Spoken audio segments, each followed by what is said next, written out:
Now, is Kenya's most populous and one of the oldest opposition parties dying?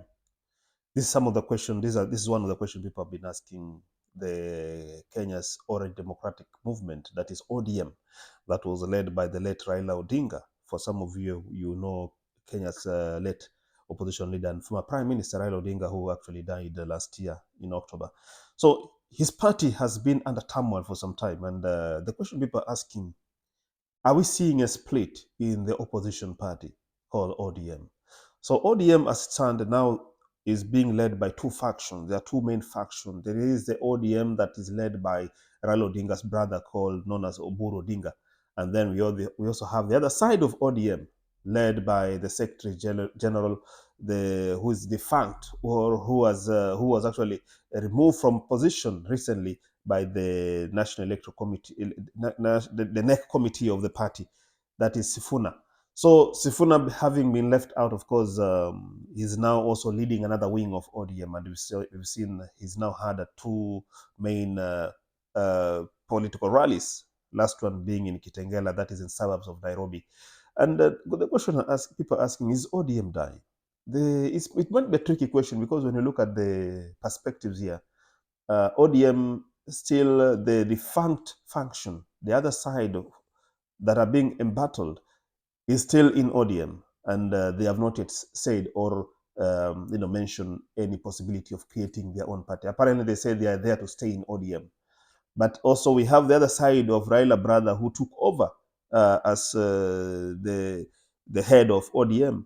And this wing, of course, they're also having other series of rallies. And somehow people are not seeing any confidence in his leadership.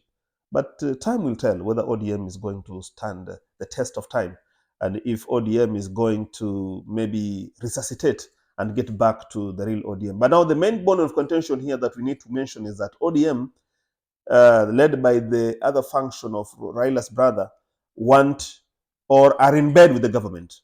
When I say they're in bed in government, of course, they're supporting the President William Ruto's government, and in terms of also supporting his bid for the next upcoming election in 2027. But the other side is saying Ruto has done enough evil, that Ruto should not be elected, meaning Ruto should just go for one term. And that is a function of the likes of the former or the current Secretary General of ODM, Sifuna. And also among him, he also have these young, vibrant leaders like the likes of Babu Wino. But now let's look at the perspectives here. As much as we say ODM is going to split, as much as we are saying it's just a matter of time. But I think from my own point of view, from also analysis I've seen here and there, possibility are that this group will form their own party over time. And sort of like there's something we're not mentioning. There is a little Raila in the other wing of Sifuna. The Raila in him is awakening, whereby we have genuine, people or supporters showing up during his rallies. So we're yet to see how the government of Kenya, led by William Ruto, is going to respond to this new uprising, because this is a threat to his presidency. Not just a threat in terms of security, but a threat to his political ambitions. So it is just a point of we have to look at how it's going to be. Are they going to join the other function of the united opposition? Because again, in Kenya, we have another wing of opposition that was there, that is led by the former deputy president, the former impeached deputy president of Kenya, Rigathi Gachagua, and at the same time, we also have Kalonzo Musyoka, also former vice president of Kenya, who was also an ally of Raila Odinga.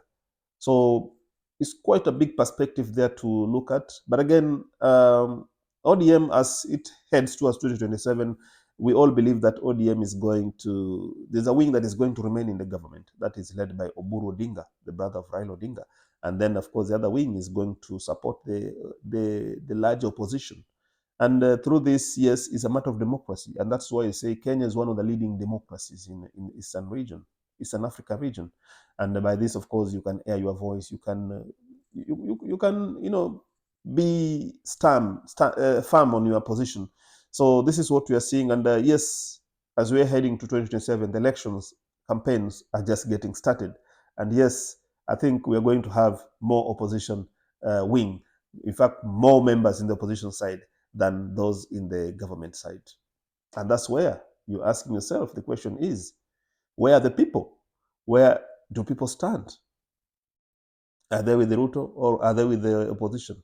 But then it's a big question here, and we're yet to see. I'll be bringing you more update about what's happening in Kenya over some time, though I won't be dealing mainly on that topic, but once in a while, once in a week, I'll be doing Kenya's political analysis here and there, what's happening on the ground.